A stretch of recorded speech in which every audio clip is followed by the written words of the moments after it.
ಗೌರವಾನ್ವಿತ reverend father ಜ್ಞಾನಪ್ರಕಾಶಂ ಅವರ ಹುಟ್ಟುಹಬ್ಬದ ಪ್ರಯುಕ್ತ ಏನು ಮಕ್ಕಳಿಗೆ ಪಾದರಕ್ಷೆಗಳನ್ನು ವಿತರಿಸುವಂತ ಈ ಕಾರ್ಯಕ್ರಮದಲ್ಲಿ ಭಾಗವಹಿಸಿರುವಂತ ಪರಮ ಪೂಜ್ಯರ ಪಾದಗಳಿಗೆ ವಂದಿಸುತ್ತಾ, ಫಾದರ್ ಜ್ಞಾನಪ್ರಕಾಶಂ ಅವರ ಪಾದಗಳಿಗೆ ವಂದಿಸುತ್ತಾ, ನೆದರ್ಲ್ಯಾಂಡಿನ ನನ್ನ ಹಿರಿಯರನ್ನು ಅಭಿನಂದಿಸುತ್ತಾ, ಈ ಕಾರ್ಯಕ್ರಮದಲ್ಲಿ ಭಾಗವಹಿಸಿರುವಂತ ನನ್ನೆಲ್ಲ ಹಿರಿಯರು ಮತ್ತು ಸಿಸ್ಟರ್ ಅವರಿಗೆ ಅಭಿನಂದನೆಗಳನ್ನು ಸಲ್ಲಿಸುತ್ತಾ, ಅತಿ ಮುಖ್ಯವಾಗಿ ಈ ಕಾರ್ಯಕ್ರಮದ ರೂವಾರಿ ವಕೀಲರಾದಂಥ ಮರಿಸ್ವಾಮಿಯವರು, ಇವತ್ತು ಇದು ವಿಶೇಷವಾದಂಥ ಕಾರ್ಯಕ್ರಮ. ಹಲವಾರು ಜನರು, ರಾಜಕಾರಣಿಗಳು, ಧರ್ಮಗುರುಗಳು, ವಿದ್ಯಾವಂತರು ಹಾಗೂ ಇನ್ನಿತರ ಹಲವಾರು ಜನರು ತಮ್ಮ ಹುಟ್ಟುಹಬ್ಬಗಳನ್ನ ಆಚರಿಸಿಕೊಳ್ಳುವಂಥದ್ದು ಅದೇನು ವಿಶೇಷವಲ್ಲ. ಆದರೆ ಇವತ್ತು ಒಂದು ಟ್ರಸ್ಟಿನ ಮುಖಾಂತರ ಮರಿಸ್ವಾಮಿ ಅವರು ಧರ್ಮಕ್ಕೆ ಒಂದು ಒಳ್ಳೆ ಸಂದೇಶವನ್ನು ಕೊಡುವಂತ ಒಬ್ಬ ವ್ಯಕ್ತಿ, ಧರ್ಮದ ಹಾದಿಯಲ್ಲಿ ನಡೀರಿ ಎಂಬ ಹೇಳುವಂತ ಸಂದೇಶವನ್ನ ಸಾರುವಂತ ಒಬ್ಬ ಫಾದರ್ ಅವರ ಹುಟ್ಟುಹಬ್ಬವನ್ನ ಆಚರಿಸುವುದರ ಮುಖಾಂತರ ಇನ್ನೂ ಹೆಚ್ಚಿಗೆ ಈ ಟ್ರಸ್ಟಿನ ಹಿರಿಮೆ ಹೆಚ್ಚಾಗಿದೆ ಅಂತ ನಾನು ಭಾವನೆಗಳನ್ನ ನಿಮ್ಮ ಮುಂದೆ ಹಂಚಿಕೊಳ್ಳಕ್ಕೆ ಇಷ್ಟಪಡ್ತಾ ಇದ್ದೀನಿ. ತಮ್ಮೆಲ್ಲರಿಗೂ ಗೊತ್ತಿರಲಿ, ಇವತ್ತು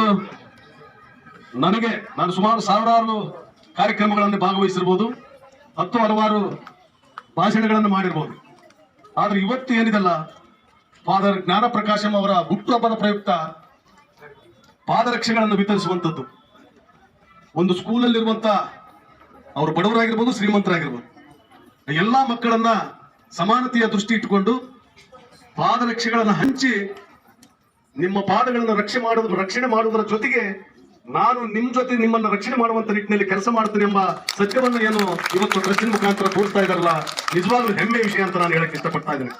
ಅದ್ರ ಜೊತೆಗೆ ಹುಟ್ಟು ಹಬ್ಬಗಳಲ್ಲಿ ಏನೇನೋ ಬಹುಮಾನಗಳನ್ನು ವಿತರಿಸಿದ್ದು ನಾವೆಲ್ಲ ಕಂಡಿದ್ದೀವಿ. ನನಗಿದು ಮೊದಲನೇ ಅಂತ ತಿಳ್ಕೊಂಡಿದ್ದೀನಿ. ಸ್ಕೂಲ್ ಮಕ್ಕಳಿಗೆ ಪಾದರಕ್ಷೆಗಳನ್ನು ವಿತರಿಸುವಂತದ್ದು ನಾನು ನೋಡಿರ್ಲಿಕ್ಕಿಲ್ಲ, ಇದು ನಡೆದಿರ್ಲಿಕ್ಕಿಲ್ಲ. ಇದು ಮೊದಲನೇ ಕಾರ್ಯಕ್ರಮ ಅಂತ ಬಹಳ ಹೆಮ್ಮೆಯಿಂದ ನಾನು ಹೇಳಕ್ಕೆ ಇಷ್ಟಪಡ್ತಾ ಇದ್ದೀನಿ. ಇವತ್ತು ಒಂದು ಪಾದರಕ್ಷೆ ಈ ಸಮಾಜದಲ್ಲಿ ಬಹಳ ಕಟ್ಟಕಡೆಯಾಗಿ ಒಂದು ಕೀಳಾಗಿ ನೋಡುವಂತ ವಸ್ತು, ಜನರ ದೃಷ್ಟಿಯಲ್ಲಿ ಅದು ಬಹಳ ಕೀಳಾಗಿ ಕಾಣುತ್ತೆ. ಬಟ್ ಇವತ್ತು ಒಬ್ಬ ಮನುಷ್ಯನ ಒಂದು ದೇಹವನ್ನು ರಕ್ಷಣೆ ಮಾಡುವಂತ ತಾಕತ್ತು ಆ ಪಾದರಕ್ಷೆಗೆ ಮಾತ್ರ ಇದೆ. ಮೇಲೆ ನೀವು ಬಟ್ಟೆಗಳಿಗೂ ಆ ತಾಕತ್ತಿರಲ್ಲ, ನೀವು ಈ ಧರಿಸುವಂತ ಯಾವುದೇ ವಸ್ತುಗಳಿಗೆ ಆ ತಾಕತ್ತಿರಲ್ಲ.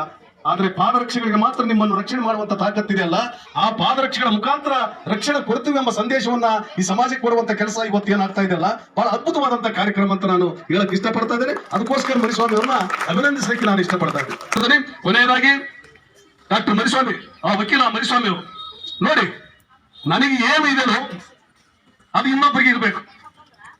ನನ್ನಲ್ಲಿ ಏನಿದೆ, ಯಾವ ವಿದ್ಯಾರ್ಥಿಗಳಿಗೆ ಏನು ಕಡಿಮೆ ಆಗಿದೆ, ಸಮಾಜದಲ್ಲಿರುವಂತಹ ಅಸಮಾನತೆಯಿಂದಿರುವಂತಹ ಜನರಿಗೆ ಏನು ಕಡಿಮೆ ಆಗಿದೆ, ಕೊರತೆ ಏನಿದೆ, ಅದನ್ನ ತಿಳ್ಕೊಂಡು ಆ ಟ್ರಸ್ಟಿನ ಮುಖಾಂತರ ಸಮಾಜಮುಖಿ ಕೆಲಸ ಏನು ಮಾಡ್ತಾ ಇದ್ದಾರಲ್ಲ ಮರಿಸ್ವಾಮಿ ಅವರು, ನಿಮ್ಗೆ ಮತ್ತೊಮ್ಮೆ ಹ್ಯಾಟ್ಸಪ್ ಅಂತ ನಾನು ಹೇಳಕ್ ಇಷ್ಟಪಡ್ತಾ ಇದ್ದೀನಿ. ನಿಮ್ಗೆ ಇನ್ನೂ ದೇವರು ಹೆಚ್ಚಿನ ಶಕ್ತಿ ಕೊಡ್ಲಿ, ಇಂಥವರೆಲ್ಲರ ಆಶೀರ್ವಾದ ನಿಮ್ಮ ಮೇಲೆ ಇರಲಿ, ಇನ್ನು ಹೆಚ್ಚಿನ ಮಟ್ಟದಲ್ಲಿ ನಿಮ್ಮ ಟ್ರಸ್ಟ್ ಬೆಳಲಿ.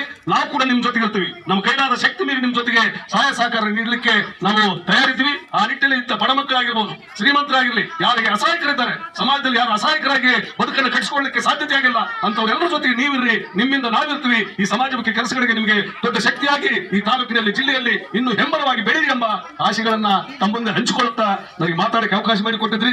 ದೊಡ್ಡ ಸುಸಂದರ್ಭ ಇದು. ಈ ಸಂದರ್ಭ ಎಲ್ಲರಿಗೂ ಸಿಗೋಕ್ ಸಾಧ್ಯ ಇಲ್ಲ, ಆ ಭಾಗ್ಯ ನನಗೆ ಸಿಕ್ಕಿದೆ. ಫಾದರ್ ಜ್ಞಾನಪ್ರಕಾಶಂ ಅವರ ಹುಟ್ಟುಹಬ್ಬದ ಈ ಕಾರ್ಯಕ್ರಮದಲ್ಲಿ ಮಕ್ಕಳ ಜೊತೆಗೆ ನಾವು ಕೂಡ ನಿಮ್ಮಂತೆ ಮಕ್ಕಳಾಗಿದ್ದಂಥವ್ರು, ಮಕ್ಕಳಿಗೆ ಬೆಳೆದಂಥವ್ರು, ಯಾರು ಚಾಕ್ಲೇಟ್ ಕೊಡ್ತಾರೆ, ಯಾರು ಮಿಠಾಯಿ ಕೊಡ್ತಾರೆ, ಯಾರು ಬಿಸ್ಕೆಟ್ ಕೊಡ್ತಾರೆ ಅಂತ ಕಾಲ್ಕೊಂಡಿರುವಂತ ಕಾಲದಲ್ಲಿ ನಾವು ವಿದ್ಯಾಭ್ಯಾಸವನ್ನು ಮಾಡಿದಂಥವ್ರು. ಆದ್ರೆ ಇವತ್ತು ನಿಮ್ ಜೊತೆಗೆ ನಾವಿದ್ದೀವಿ ಅಂತ ಹಲವಾರು ಜನರು ನಿಮ್ ಜೊತೆಗೆ ಕೈ ಕೂಡಿಸುವಂತ ಕಾಲಘಟ್ಟದಲ್ಲಿ ನೀವೆಲ್ಲರೂ ಇದ್ರಿ. ನಿಮ್ಮ ಮುಖ್ಯ ಧ್ಯೇಯ ಏನಾಗಿರ್ಬೇಕು? ಓದಾಗಿರ್ಬೇಕು. ಅತಿ ಮುಖ್ಯವಾದಂತಹ ಶಿಕ್ಷಣ, ನೀವು ಪರಿಪೂರ್ಣವಾದಂತಹ ಶಿಕ್ಷಣ ಪಡೆದಾಗ ಮಾತ್ರ ಈ ಎಲ್ಲ ವಸ್ತುಗಳು ಸಿಗ್ಲಿಕ್ಕೆ ಸಾಧ್ಯತೆ ಎಂಬ ಮಾತನ್ನು ಹೇಳಿ ನನಗೆ ಮಾತಾಡಲಿಕ್ಕೆ ಅವಕಾಶ ಮಾಡಿಕೊಟ್ಟಿದ್ದೀರಿ.